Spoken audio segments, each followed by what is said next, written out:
Water. We all know what it is. We use it every day. We swim in it, cook with it, and our body is 65% composed of it. We know that the water cycle plays a part in our global water supply, but from where does it come from? How do we affect it, and how does water affect us? The ocean plays a tremendous part in water's journey. First, the sun causes the water to heat up and evaporate, which changes water into a gas. How do we affect it? This process is called evaporation. While the warm air rises into the cool atmosphere, the gas changes its form into water droplets. This is a process known as condensation. As the amount of condensation increases, clouds form, grow, and turn gray. As the temperature continues to drop, the heavy droplets begin to fall in a process called precipitation. The rain infiltrates the soil by using capillary action and gravity. Gardeners and farmers love the rain because it nourishes the soil and helps crops and animals. The final step is that water travels on a runoff, which leads to a lake or reservoir. Snow on mountains melt and run off, forming creeks, which come together as rivers and lead to the ocean.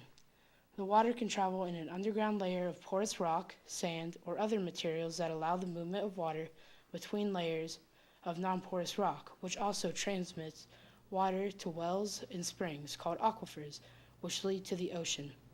Percolation, which is the filtering of fluids through porous materials, move downward through the opening in the soil to replenish aquifers under the ground, is another part of the last step, which forms aquifers in the low-lying region of the ground.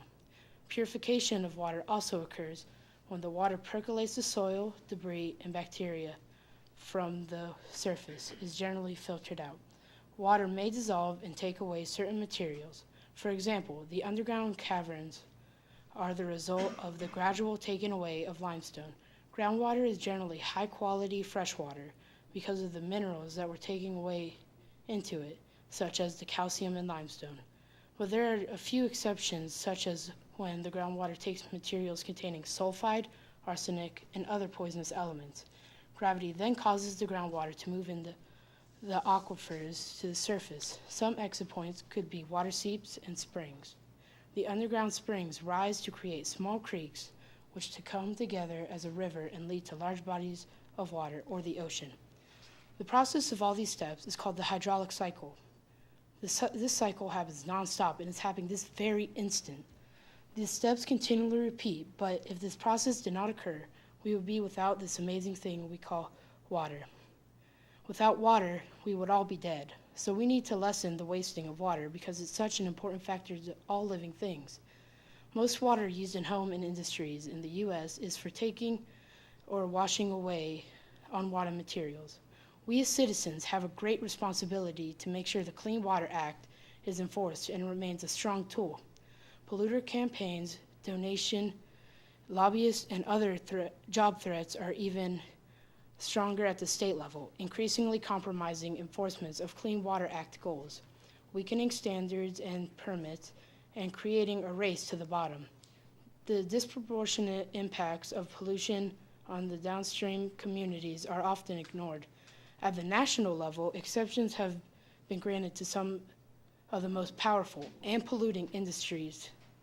The oil and gas industry exemptions granted by the 2005 Energy Policy Act are a painful example of how lobbyists have managed to undermine the protections for communities under the Clean Water Act.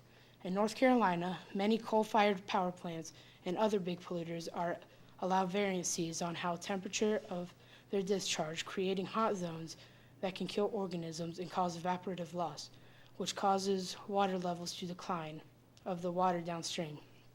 These are just a few of the problems we face as a state. A few problems we face as just a human race is urbanization, overcultivation, and deforestation, as well as diminishing surface matter, land subsidence, and saltwater intrusion. The Earth is 97% saltwater, 3% fresh, but of that 3%, we only have access to 1% of it because the other 2% is locked up in glaciers. We have to have water to survive. We can go months without food, but only a few days without water. We need water to create the biochemical reactions that happen in all living things. More than half of all animals and plants live in water. and it even creates a source of weather and helps us predict climates. You now know that the water cycle is one of the most important cycles that affect our lives daily and how we need to stop pollution.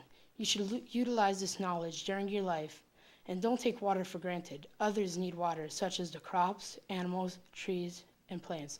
So don't ever forget just how important water is. It could determine life or death.